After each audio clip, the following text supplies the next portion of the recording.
everyone to the Ask an Architect show. Here with me today, Anna Barbour. Anna, thank you for coming on the show. Glad to have you. Anna, can you kind of give our audience, mostly architecture students, kind of give them the 15 to 20 second overview of who you are and what you're doing right now? I'm a licensed architect in Washington, D.C. I work for Shalom Baranes Associates. I'm a project architect slash project manager, managing 600,000 square foot buildings right now. Went to the Virginia Tech Washington Architecture Consortium for my master's degree and have been in the area for about 15 years. Cool. Well, thanks. Give us a little bit of a broader picture of your story.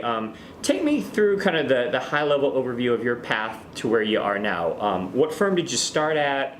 Where did you kind of move to along the way? And then how did you get to Shalom Baranes? Okay. Well, when I moved up here for graduate school, originally I came to the WAC for a fourth year program for the consortium. So when I came up and did that program, then I realized I really liked Virginia Tech. So I wound up going back to my undergrad, Florida A&M, and finishing up my degree there. Took a year off while my husband, because we all meet in architecture school, finished his degree, and then I worked for a year down in Florida, and then when we came back here, I actually worked for a sole proprietor during school. That was one of the great opportunities of the Virginia Tech program here, is Sure. you can work in the mornings and then you go to the studio in the afternoon. Then I actually worked for the AIA in Northern Virginia during my graduate year, which was a great opportunity. Yep. Met a lot of great architects and knew the board, and it was a really good jumping off point for me to, kind of shop around for my first real job after work. Yeah, makes sense. And so I did wind up with a small sole proprietor, Randy Mars Architects, here in McLean, Virginia. Worked there for a few years. Felt the growing pains that he did single family residential, small commercial, and I really felt like I needed to try something bigger. Sure. Makes sense. It was a great time to go out and find jobs, early 2000s, and so I went to Shalom Baranes and stayed there for a few years. The recession happened, and had to take a little break. And went to Esikoff and Associates. Was lucky that I was able to find work. Sure. Makes sense. And I really think that I had gotten my license by then. I really feel like that was a competitive edge for me against other candidates.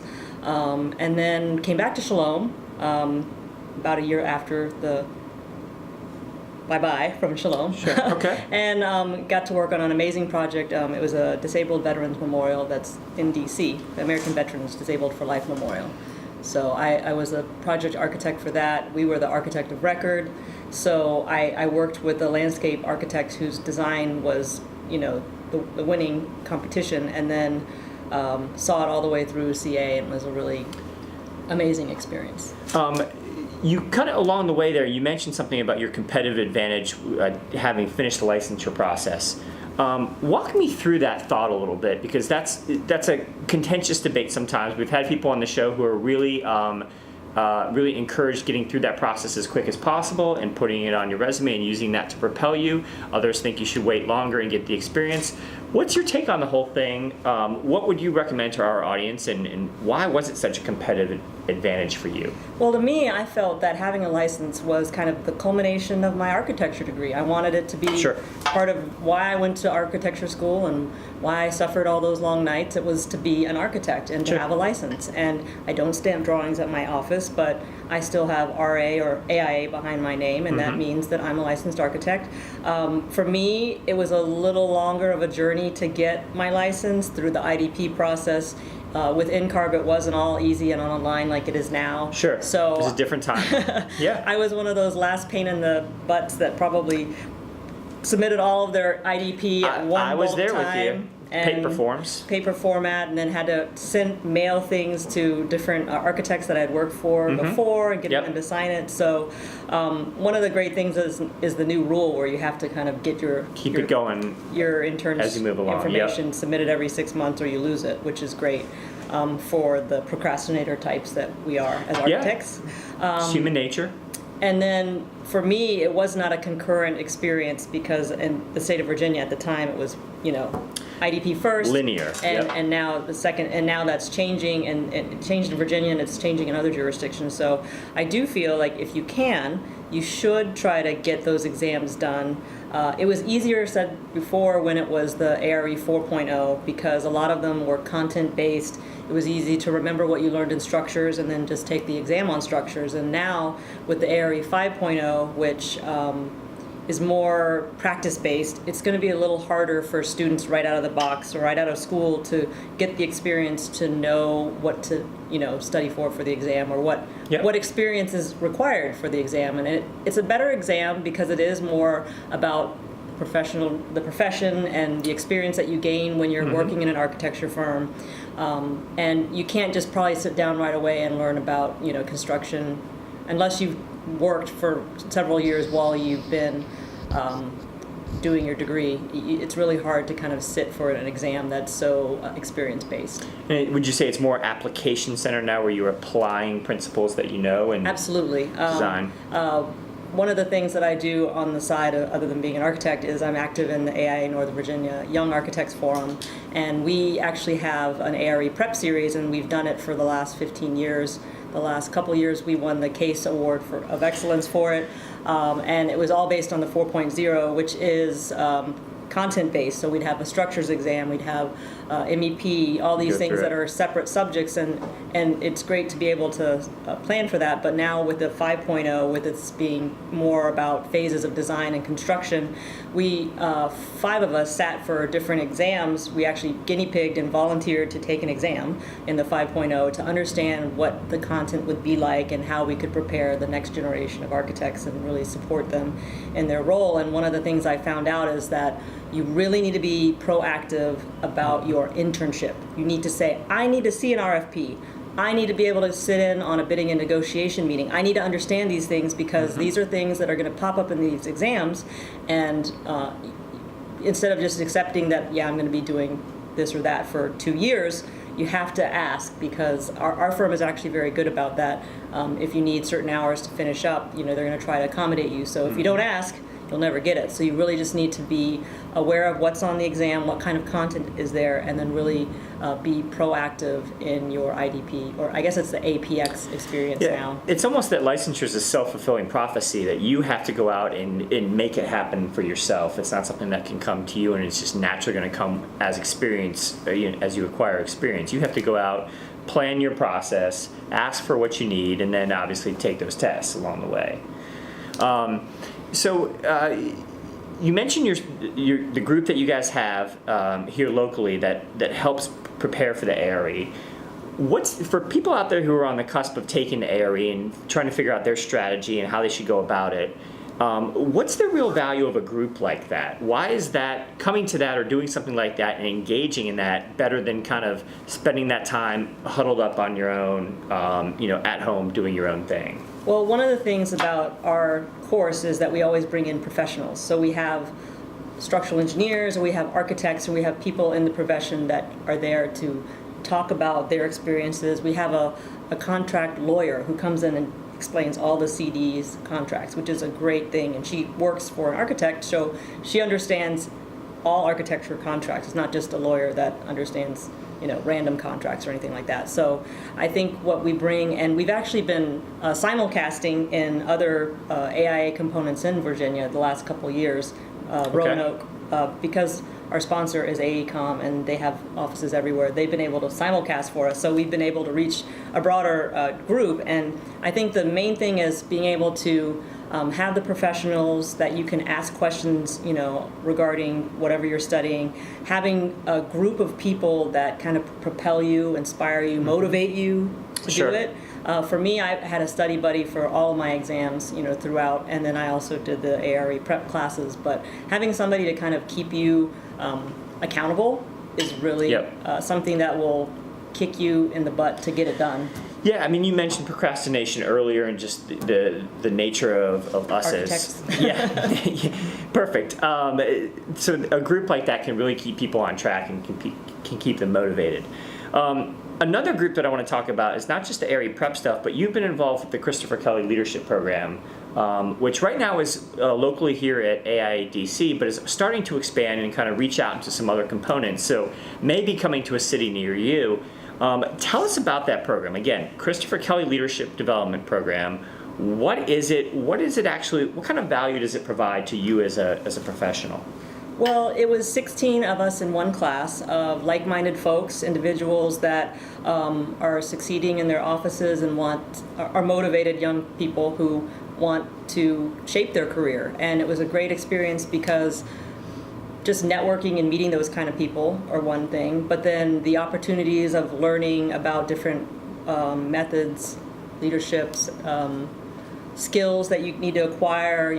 One of our classes, which had homework, and Eric Turan, I'm talking to you, we actually developed an RFP, and we presented in front of, a pretend client. And how often do you get to do that when you're a young person? You don't really get to sit in and watch the rainmakers, make it rain. So it was a great way to kind of, interact with other people that are, in the same kind of development group, and also just being able to fine-tune your leadership skills. Yep. Good point. And I want to ask you a couple personal questions in terms of how it affects your practice and how it affects your perspective in architecture. You mentioned earlier on that your husband is also in architecture. You guys went through school together.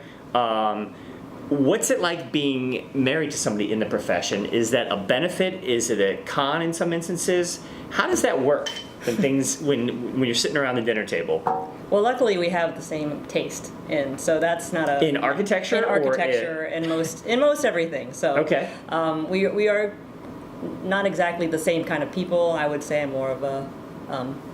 How would you describe yourself? I'm a little bit of a type A person, so two type A's don't really get along, but okay. But a lot of our friends are architects that are married to architects. We met in fourth year of school, and found out we had a lot in common, and came up here together. And he started working after I went back to grad school, so it was good to have kind of somebody having a job while the other jobs are good.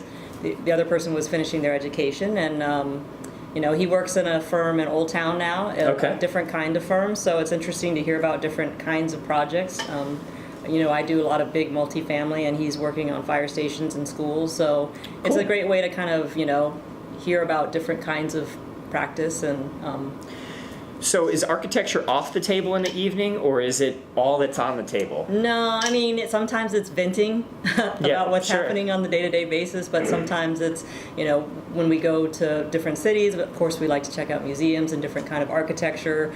Sometimes, it's watching HGTV and criticizing everything we see, so. I can only imagine what that might be like. Architecture never leaves you, I guess. It's always like something that you can talk about, a detail or something that's happening.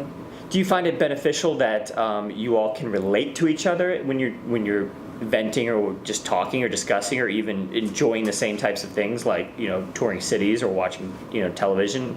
Is it good to have somebody who can relate? And absolutely. I mean, when you're spending so many hours at studio or you're staying late for work, there's somebody who kind of understands, why aren't you home, with me? They understand, like, the deadlines, and they understand, the goals that everybody has, and they want to succeed. And so it's definitely helpful, So for those out there that might be dating somebody in studio right now, you would encourage it. There are benefits to it. Stay the course. Yeah, I mean, you never know, but you never get out of studio, so that good-looking fellow or female might just be the one that, It might just be. Excellent. Good stuff. Let me ask you about your biological family. So you are an identical twin. I am. How does that affect your perspective professionally on a day-to-day basis? Is there anything about that scenario that changes how you think? Do you think that your approach is different, or that you think differently, or that there's any element of that comes into your day-to-day life? Not professionally. I think just, having family dynamics and stuff, and understanding, that you're more than just one person, and all that, kind of helps me self-actualize. But as far as it impacting my profession, not so much. Just a sister as any other sister. The fact that you're identical is what it is. I can try to blame her for stuff, That was is she in architecture? Or no, she's not. She's down in Florida, so. Good to know. I do have a doppelganger. Okay, if I ever run into her. Let me ask you a couple advice questions because we have an audience of architecture students right now, many on the cusp of graduation, going into their final year perhaps. Looking back into your career and where you were at that point, what advice would you give to somebody who is approaching graduation? Looking at the job, the job prospects, looking at potentially moving cities, potentially new lifestyle, and engaging with people of all ages in the profession. What would you say to that person? Well, I would say if you're still an undergrad, then you should try every summer to get an internship in an architecture Every firm. summer. If you can, because it's great to be able to travel and fit that in if you can, but when candidates come out of school, the resume matters. If you have any kind of architectural experience, it's going to be better than what you show as your portfolio studio stuff. Of course, we love to see that. We love to see design, influence, and thought, process, and all of that, but the reality is you're not going to probably do that as soon as you get out of school, unless you go work for some really small or boutique firm. You're going to be thrown in, and they're going to ask you to do stuff. And if you know different kind of softwares, or if you understand how drawings go together, it's going to be very beneficial, and you're going to be a little more competitive than other people who might not have had the opportunity to find a summer job or something like that. Yeah, I think that's a great point. What a leg up it is to have actual real-world experience in your portfolio. I think that's a great behind-the-scenes look into what firms are looking for when you say that, hey, it's nice to have a beautiful portfolio of all studio projects, but we're also looking for things that are practical and that show you've kind of had your boots on the ground, so to speak, in a real firm. So I think that's a great behind-the-scenes take for all of you in the audience. Last question, Anna, kind of personally and professionally, like, what right now is exciting you and motivating you outside of work? Whether are there books that you're interested in that you could recommend, a podcast, television show, something you're doing as a hobby? What is kind of grounding you or giving you another perspective that helps you professionally but is outside of your day-to-day work? Well, I love the summer because you can be outdoors. I like to exercise a lot. I like to swim. I like to run. It clears your mind a lot. It's very meditative, swimming, because all you have to think about is breathing. So that's always a good thing. Follow that black line. Yeah, don't drown. And I like solid life advice. And I really do enjoy physical activities like that. I like yoga. More the active kind of yoga, not just meditative stuff. Although it's important to kind of stop and think, center yourself, and think about more meditative kind of thoughts. But I love that that's the direction you went, because I mean our audience generally in many cases have trouble with the work-life balance, and not just the work-life balance, but getting out and doing those things that are healthy for you mentally or physically, or even emotionally and spiritually. And I think, how does that help you be a better architect? Do you have a clearer mind? Are you more refreshed? Do you come in with more energy? What does it do for you personally, do you think, that helps your architecture? I definitely think it gives me more energy. Luckily, we work right across the street from the Georgetown Park. So even just getting out for 10 minutes a day, getting a walk, clearing your head, and just kind of getting a little vitamin D always just helps you recharge and be ready for the next half hour or 2 hours or 6 hours or 8 hours. I can't agree any more. And eating healthy and eating, enough and fueling your body. And, the whole life-work balance is not necessarily every day I'm going to work 8 hours and then I'm going to go home and then I'm going to have all these hours to myself. It's going to be more cyclical with your projects and whatever. And it's really about grabbing the time when you can. I'm not going to beat myself up if I don't get a run-in or something when I've got a deadline, but I'm going to do something afterwards, maybe get a massage or something to kind of treat myself and treat myself right, because it's really about, you're the only one who's going to be able to take care of yourself, and it's really important before you can take care of others. And if you want to be a leader in your firm, if you want to be motivated and motivate others, you really have to kind of take care of yourself first. I agree, 100%. Yep. If you want to come in and solve problems and be a good team player, and then also come home at night and be a good spouse or be a good family member and solve problems there as well, you have to have a clear head, you have to be refreshed, and you have to have taken care of yourself first. So I like the way you said that. Well, Anna, thank you so much for joining us today. I think we hit a lot of different things. We went in a lot of different directions. We talked, a little bit about your firm past in the profession. We talked a little bit about the ARE and Christopher Kelly. We talked a little bit about personal lives and creating some balance. This has been great. Thank you so much for being on the show. It's a pleasure. And we'll see you next time on the Ask an Architect show.